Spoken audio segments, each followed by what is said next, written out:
pay to have you essentially pay. And we do that too in New York City. I have a license in Florida and New York City or New York State, but you still have to do it's like 10 hours of continuing education, but it's like an online test. You don't have that? None of that. Oh None of my that. God. You know what's really We scary? literally Chris? just go on. We get our paper. Yeah. We get a little code. You go Yeah. online, you pay your fee, and that's the end of it. And also, why can't you just put me on an auto pay? Why do I have to? Why can't you just go? This person has a license. We take this out every year. But because they want people to lapse, so then you have to go take renewed education. Because if your license lapses and you want to renew your license, you need to go back to school. And then you have state board. Every board is different. So now if I go to a different state, I might have to go back to school as a 35-year-old man who's been doing hair for 20 years. I started doing hair at 15. You want me to go back to school if I move? It's so bizarre. I just had a stylist that moved here from Arizona. She was 1 month shy of 3 years licensed. Right. New Jersey made her go back to school here. Because under 3 years, you can't do a clean transfer. Because you know what? You don't have the talent if you don't have the license. 3 years. You're inexperienced if you have less than 3 years. This is the thing about licensing. Licensing is created because, well, we can talk about the racial issues. I mean, all those things are created to keep people out of things, not to make things better for people. Yes. Absolutely. Yes, I know everyone listening is but what about the chemicals? It's okay, meanwhile, we have toxic chemicals to clean our home, but we're worried about what about the chemical? You mean the box color chemicals you can buy at the store and do your own hair with? Are you talking about those chemicals? I hope everyone listening is taking this with a grain of salt. We're talking to hairdressers here, right? We're all we all know what we're talking about. Now, the idea here is this is my hot take on removing a license. If you remove licensing, what you would allow to happen is that there would be a lot of bad hairdressers in the world, right? People would be bad hairdressers, but that would only make hairdressers that did go to school. I'm not saying school should be removed. You should still be able to go to schools to learn. But then the hairdressers would be back in the seats of education as opposed to the product companies that are in the seats of education. Say it louder.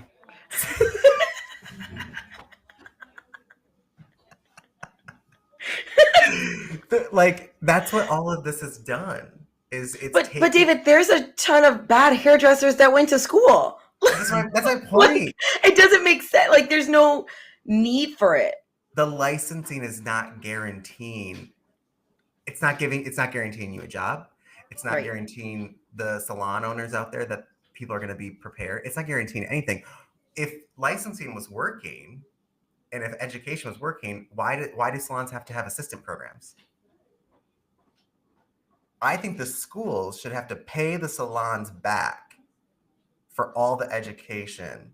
The state board, I'm saying it right now, the state board should have to pay back all the salons that have to spend money to educate the students that came out of those schools. Yep. Sure should. Sure should. Because, think about it. There should be a streamlined process of assistance, and we talk about that all the time at DTH, but there is something to be said about when you leave school, you still most of the time have no idea what you're doing, and you do need further education. So why did we go to school? Shorten the hours where it is just the clinical side of it, where you're learning the sanitation, you're learning the safety protocols, and then you go to the salon for all the practical portion and actually get the hands-on experience. Well, also, can we just talk about the fact that most of these schools that are taking money from people that are becoming hairdressers, how do I say this without, I'm going to offend somebody, so I guess I can't. Just say it. You're going to offend someone anyway. Unless you start your career young and you're I want to be a hairdresser, and you have that mentality at a young age, a lot of people are coming in middle-aged. A lot of people that are coming into hair school are single moms. A lot of people that are coming into hair school, this is a new career path for them. And now you're telling me that at a middle-aged single parent person, a middle-aged person who isn't sick, any situation, they now have to go spend money to do something that your mom did to you when you were a kid, that your friends have Right. done with each other after a glass of wine. You know what I mean? Like, Right. if we're talking about hair as an art form, I'm allowed to paint and sell my paintings without a license, but I'm not, and I'm allowed to use paint. Paint's a chemical. Yeah. I'm allowed to use all these chemicals at home in my house and sell and make money. But if I do hair, which if I look at hair as another art form, I'm not allowed to do that. And what we've done is we've created an industry of mediocre hairdressers who are licensed and unqualified. Absolutely. I would rather have qualified unlicensed people. And the mediocre ones are the ones that are usually arguing with us about charging appropriately. I'm like, what? Make it make sense.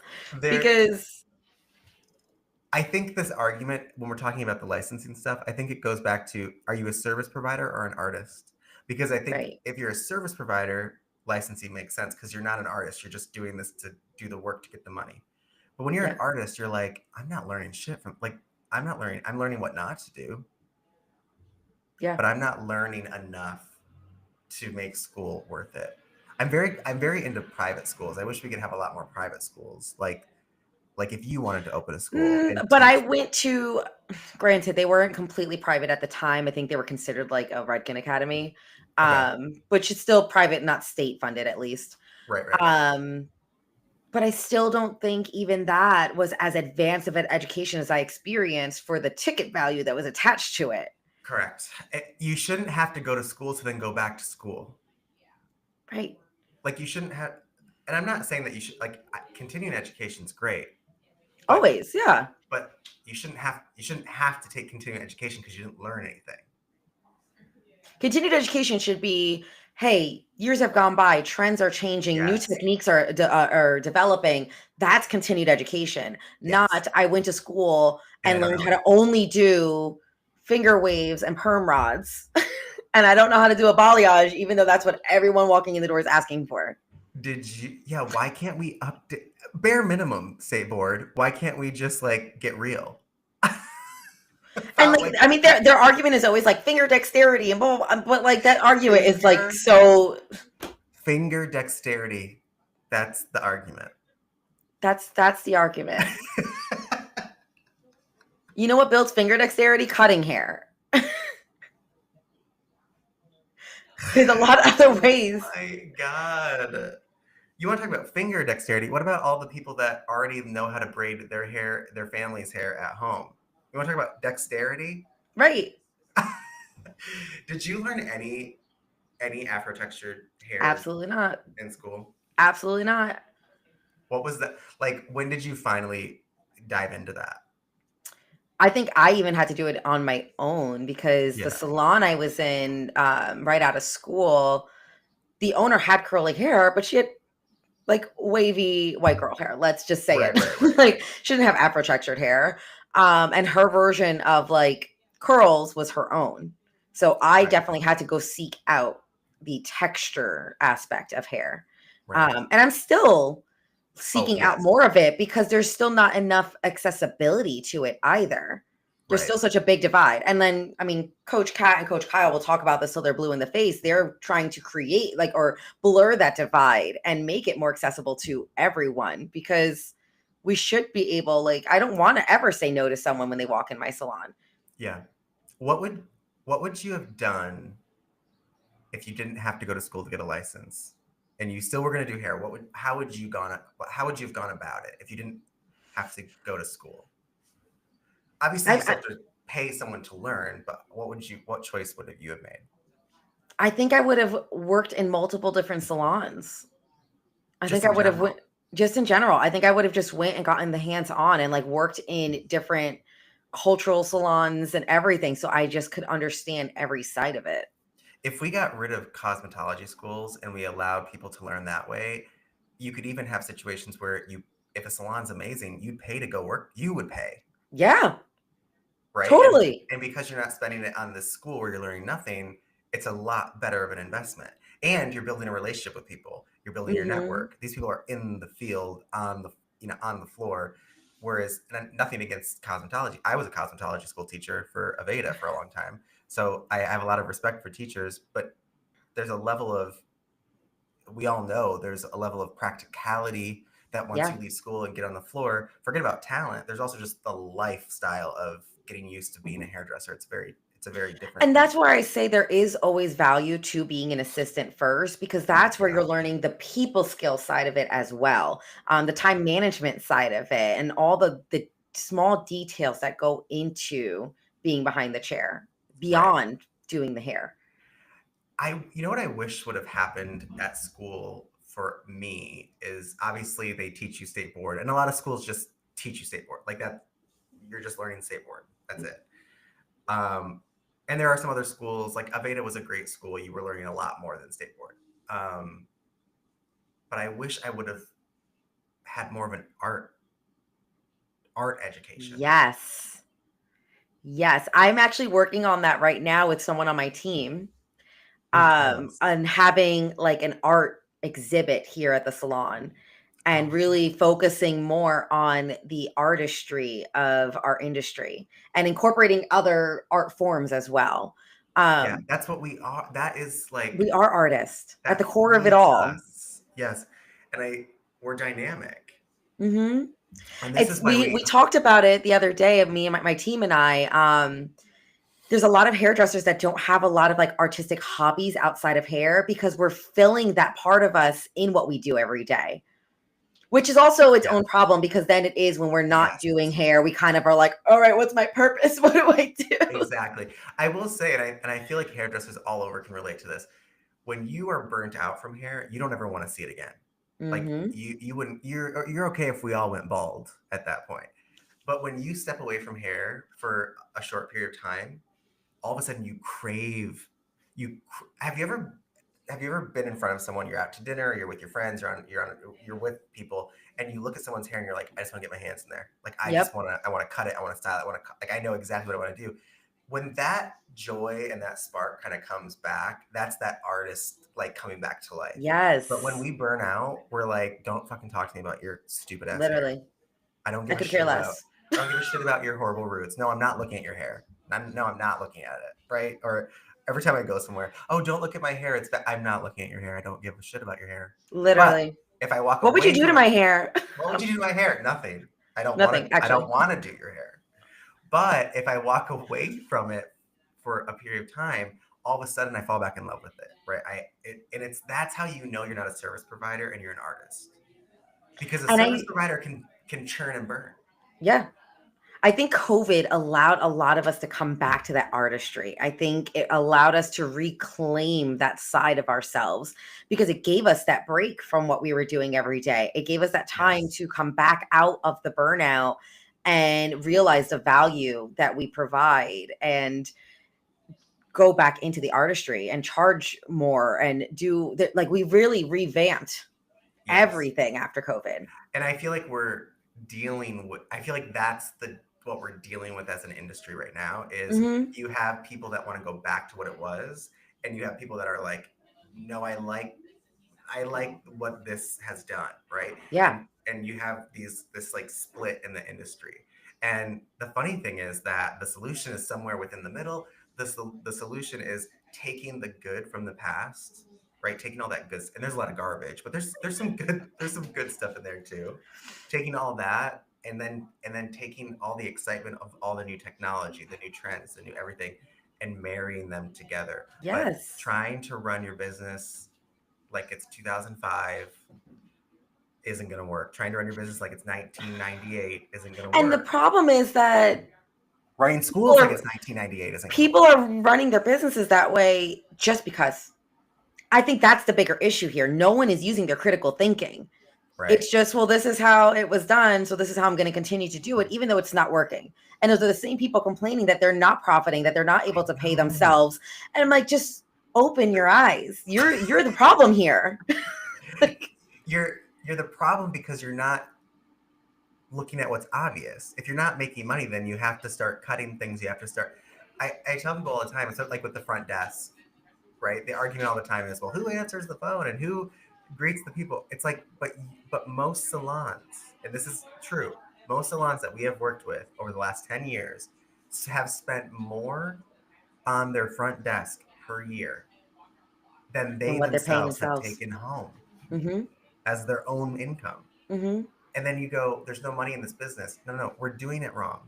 And Right. yes, we have to break the rules and we have to try new things, but And there is value to say in having support staff, depending on the scale of of your course, business, but you need to do it in a way that works for your business. Not just, I'm going to hire this extra person to be here full time, and they're really not needed for those amount of right. hours. So that they can do towels. I mean, like that's, Is that adding value to your business? Paying them $15 an hour to fold towels for you. and Dust retail shelves yes, because it looks pretty. yes. And I don't know if anyone else had this, but I always worked for people that were like, you need to look busy. Yes. That was like a constant. You need to cannot look sit busy. down. And now we have a generation of like, sit down, chill, come in when you want to. Like, that's what I'm saying. Like, we have this split in the industry. I Mhm. agree with you. I think COVID kind of was I think for every industry in the whole world, Absolutely. The entire COVID, workforce. Just yeah, COVID was like, are you sure you want to keep working like this? Because it's not sustainable. that, and that's the key thing there. It's not sustainable. And I always find it interesting, like you said earlier, the people that are complaining are also the people trying to keep it the same. Absolutely. The Because people they're that scared of change. they're Because they allow complaining, their emotion to run their lives.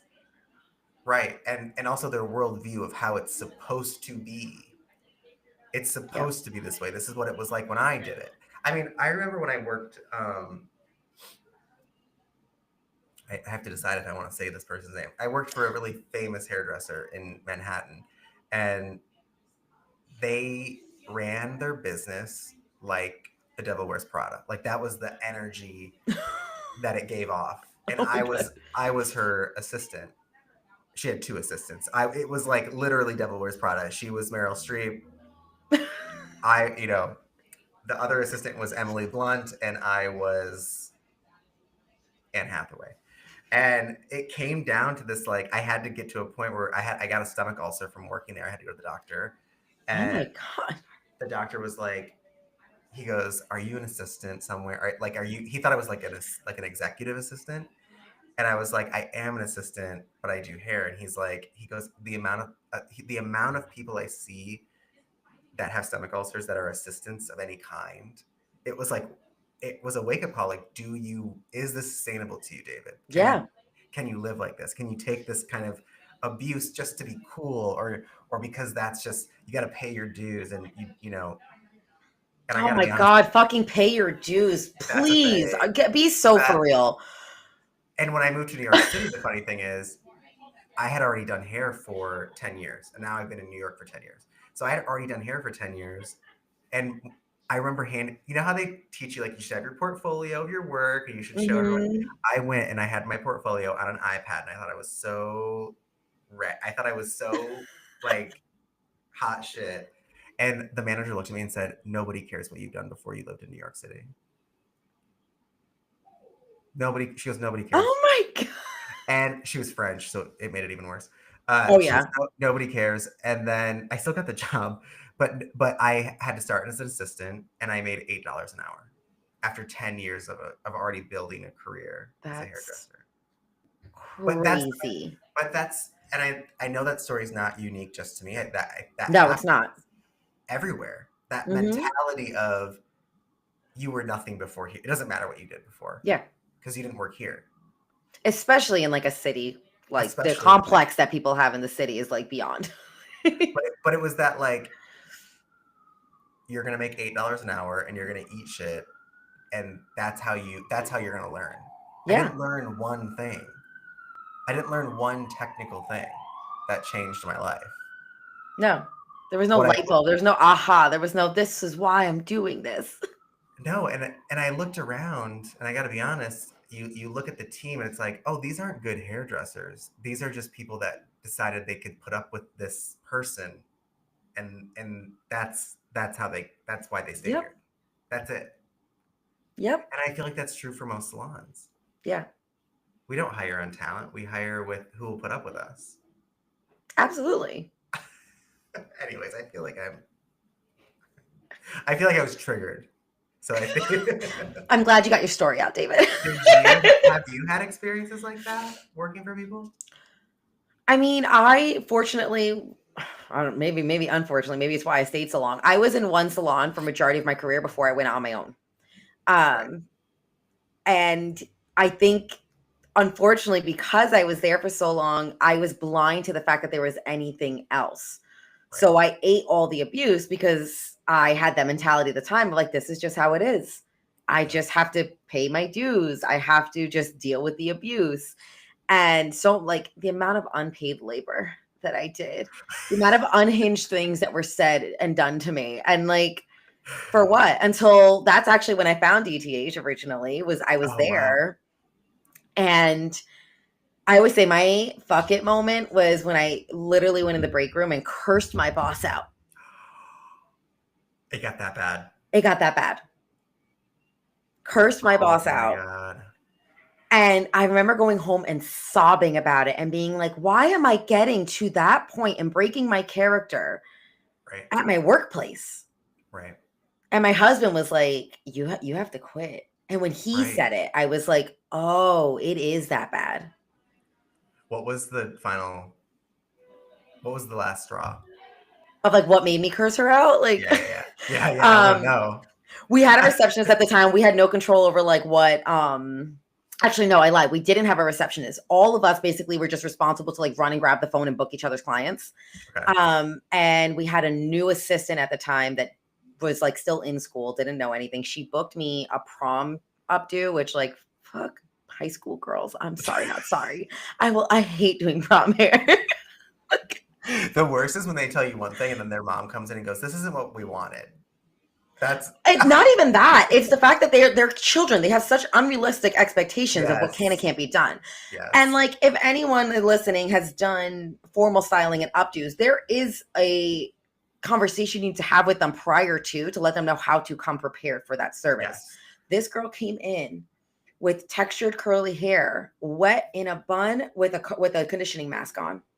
And I had an hour for her. She wanted beach waves, or not beach waves. She wanted Hollywood waves in less than an hour. And as I tried to talk to this person about, hey, this is what's going on, we might have to modify what you want.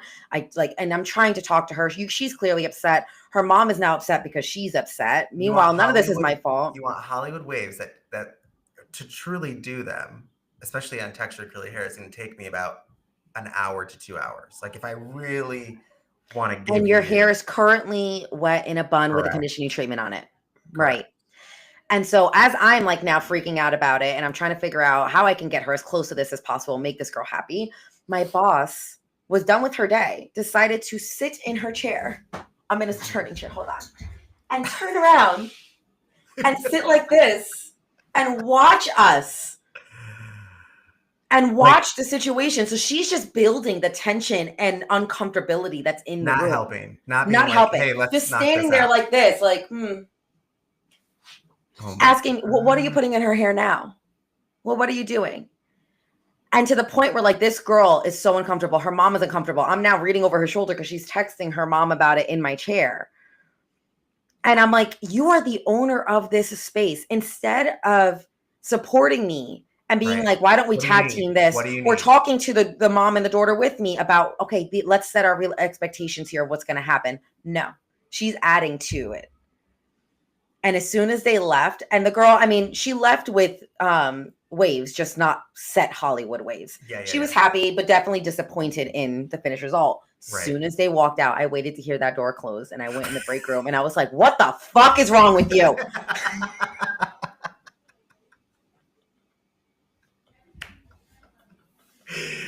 Oh my God. What did she say? She was just like, well, what do you mean?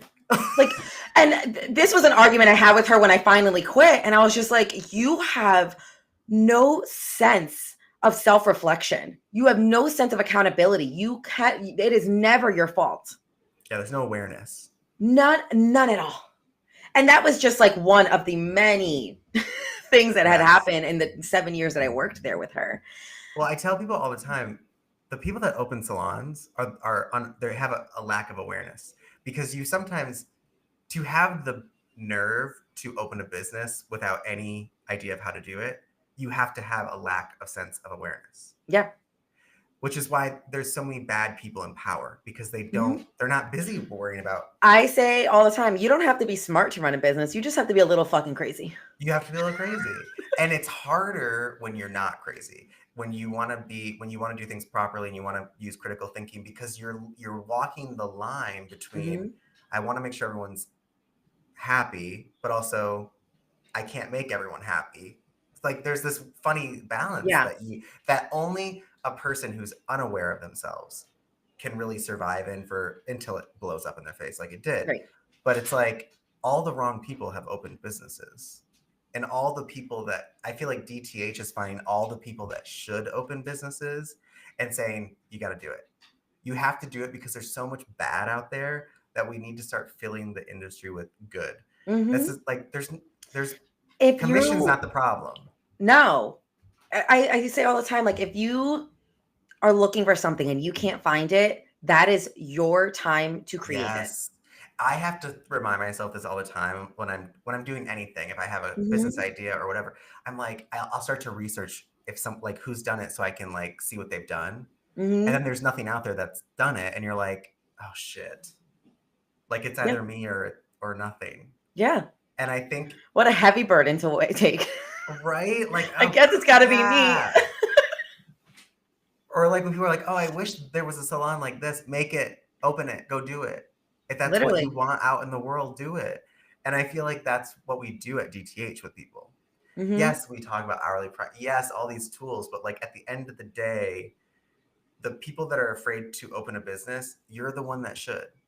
The reason you're afraid is because you're aware. You're aware that there's failure. You're aware that people might not like you. You're aware that you could be successful and you could fail. And that awareness is actually what will make you great at business. But left unchecked, it's also going to make you not want to do it, because you'll talk yourself out of it. Well, what if this happens? And what if this happens? Of course. There's always what ifs. But an unaware person never thinks about that.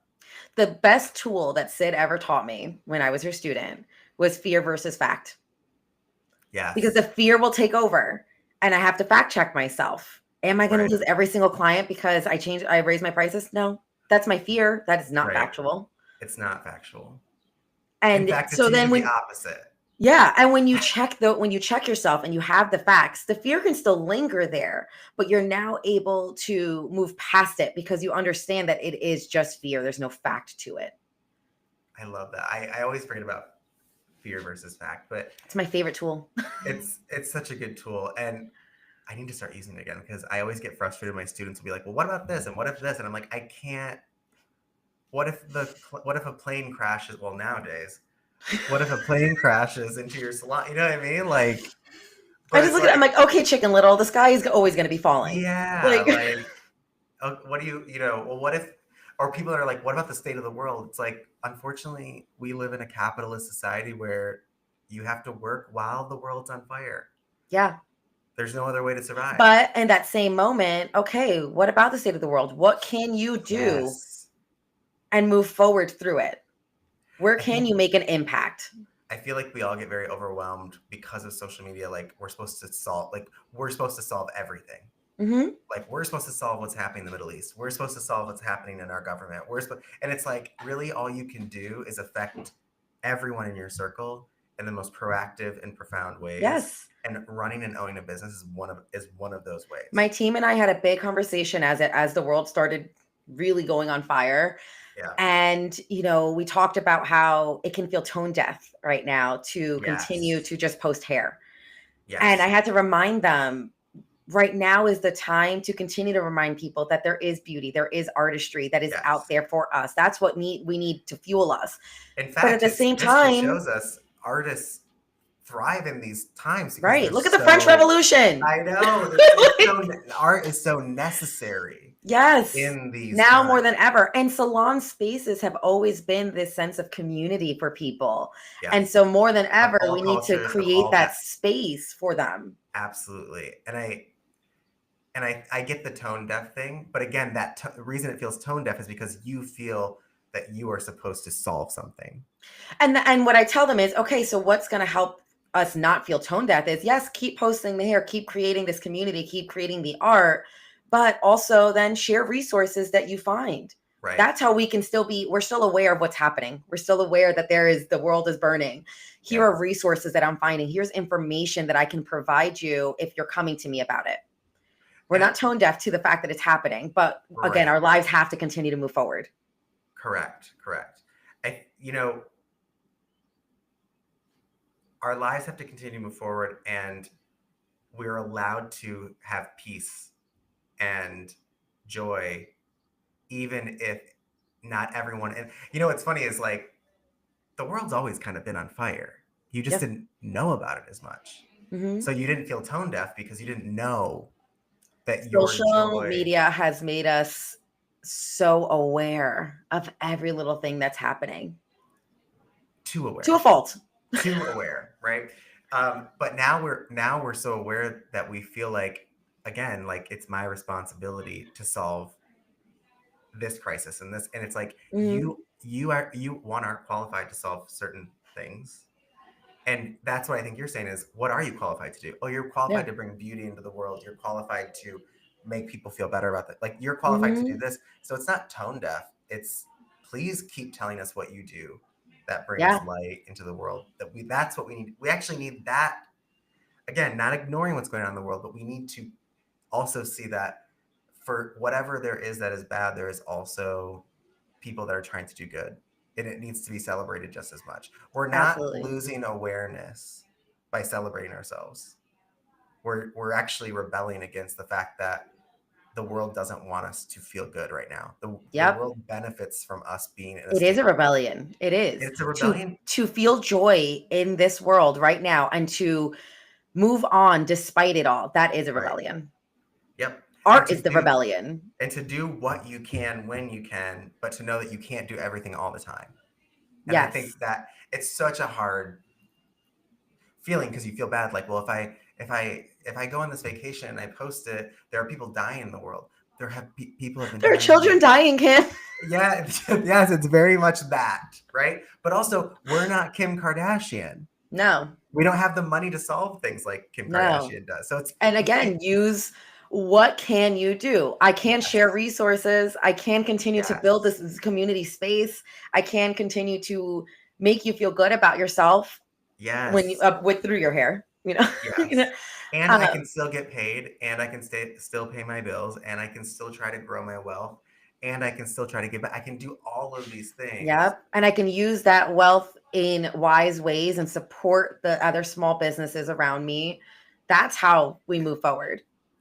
And I think remind ourselves that the governments and the world and all these groups, they benefit from us losing our minds. 100%. They benefit from us being anxious and feeling hopeless. And Mhm. so don't feel tone deaf by showing hope, because hope's really contagious. And It is. it's really contagious. And it's the scariest thing to people who are trying to destroy that. So don't feel tone deaf being joyful. That's what I would. I'm sure someone Yeah. listening is like, what about this? It's like, I'm I can't do rebelling. it all. I can't do it all. I can only do. DTH can help change the world from the salons industry standpoint. That's what we can do, That's what we can and do. that's what I can do right now. I'm not And claiming to do more. no, and if I can, and if it presents itself, I will. But it's also deciding what. I think people are afraid to decide what they want to do too. You don't have to you don't Mm, have to participate in every solution for every single thing. yep. And I think that sounds wrong, Mhm. but we don't have the bandwidth. This is a Yeah. great conversation. I love We this really- conversation. We've We've talked a touched on lot it. about this even in my salon, like, and with clients joining the conversation. And the amount of clients that have turned around and said, thank you for letting me talk about this. I have nowhere to let this out. Yep. That's powerful. Mm-hmm. And so, yeah, when you post that person's hair, the joy you're seeing from that person is not just that they love their hair, but because of the experience at a salon where they can talk and they can stay open. Yes. Hold on just a second. I'm going to put you. Can I have, Lori, can you log out for just 2 minutes and then Sure come right can. back in? Okay, thanks. We're overlapping. We're overlapping just a little. No, it's not your problem. It's not your problem. Oh, I'll have Sid, please edit that out. But I want to just say thank you for having this conversation. We've touched on a lot of things, and I hope the listeners, I hope our podcast is meant to make you think. It's meant to make you frustrated. It's meant to make you laugh. It's meant to spark things. Curiosity in us that we didn't maybe think about before. So thanks for being vulnerable, being open, putting yourself out there. Thanks for having me. Taking over for Sid while she's taking care of a new baby. And I can't wait to talk to you again. Yes. Thank you, David. Bye. Bye.